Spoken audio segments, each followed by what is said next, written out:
যে ছেলেগুলো ডাকসুতে পাশ করছে বা জাকসুতে যারা পাশ করছে এরা শিবির করে, এরা আমার সন্তানের চেয়েও ছোটো। কারণ আমার সন্তানরা সব ইউনিভার্সিটি থেকে 5 বছর 6 বছর আগেই বেরিয়ে গেছে। এরা আমার ছোটো সন্তানের চেয়েও ছোটো। এরা ভালো ছেলে, নাহলে এদেরকে এত মানুষ ভোট দিবে কেন? আমি এদেরকে তো খারাপ বলি না, এদেরকে আমি খারাপ বলি না, কিন্তু একটা জিনিস আমি বলি, এরা বড় বেশি ছলনা করছে রাজনীতিটার সঙ্গে। এরা বড় রাজনীতিটার সঙ্গে বড় বেশি ছাত্র রাজনীতিতে প্রতারণা করছে। এরা কেন ছাত্রলীগের ভিতরে ঢুকে নিজের চেহারাটা কাপড় দিয়ে ডাইকা, হ্যাঁ, হেলমেট বাহিনী হয়ে মানুষকে মারছে, হত্যা করছে, ছাত্রলীগের দুর্নাম করছে। আবার ছাত্রলীগ যখন গেছে গা, দেশ যখন পরিষ্কার হয়েছে তখন বলছে আমি শিবির করি। এটা আমার কাছে প্রতারণা মনে হয়। কথাটা খুব ক্লিয়ার, এটা খুব প্রতারণা। সেই প্রতারণা করছে, যা হোক তারা ডাকসুতে আসছে। এখন তারা ডাকসুতে এসে যে ভাবসাব করতেছে, যেভাবে আমার ব্যাপারে বা আমাদের ব্যাপারে কথা বলে কালকেও দেখলাম, খুব দুর্ভাগ্যজনক। আমরাও কিন্তু এই ইউনিভার্সিটির ছাত্র ছিলাম, আমরাও কিন্তু খালি ছাত্র ছিলাম না, খালি ফজলুর রহমান নামটা কইলেই 56,000 বর্গ মাইল জায়গা ছাত্র লাফ মারে উঠতো।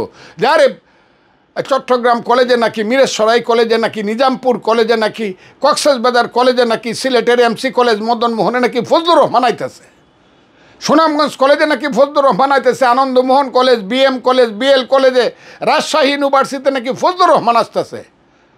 সেই রংপুরের কারমাইকেল কলেজ থেকে ধরিয়া পিসি কলেজ থেকে ধরে সব কলেজে ফজলুর রহমান আইতেছে। আমরাও কিন্তু এরকম ছিলাম রে বাবারা।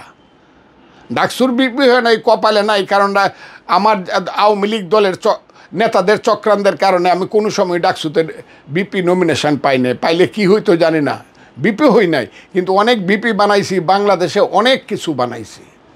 প্রতিটি কলেজ, আমি যখন ছাত্রলীগের প্রেসিডেন্ট ছিলাম 80 থেকে 83 পর্যন্ত 75% 80% কলেজে আমার প্যানেল ছিল।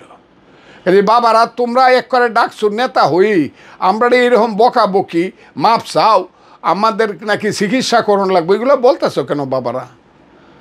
আর ওই ডাকসুতে পাশ করলেই যদি সারা বাংলাদেশে সরকার হয়ে যায়, তাইলে মান্নারা তো 2 বার করে ডাকসুতে পাশ করছে, 3 বার করে পাশ করছে, আক্তাররা, তে জাসদ বাসদরা, এরা কি বাংলাদেশে রাষ্ট্র ক্ষমতায় ছিল? দল করছে। এইগুলো তো স্বপ্ন দেখা, স্বপ্ন দেখতে কোনো দোষ নাই। স্বপ্নেই যদি খাইতে হয়, হ্যাঁ, তাহলে ডাইল ভাত খায় দরকার কি? তাহলে কুরমা পোলাও খাবো, তারা কুরমা পোলাও খাইতেছে স্বপ্নে, যে জামাত ক্ষমতায় যাইব গা, যেহেতু ডাকসুতে ক্ষমতায় না, যাবে না, আল্লাহর রহমত যাবে না। আমি তো জামাত ক্ষমতায় যাবে, এই দেশের নাম যদি পূর্ব পাকিস্তান হয়, বাংলাদেশ, তাহলে জামাত ক্ষমতায় যাবে না।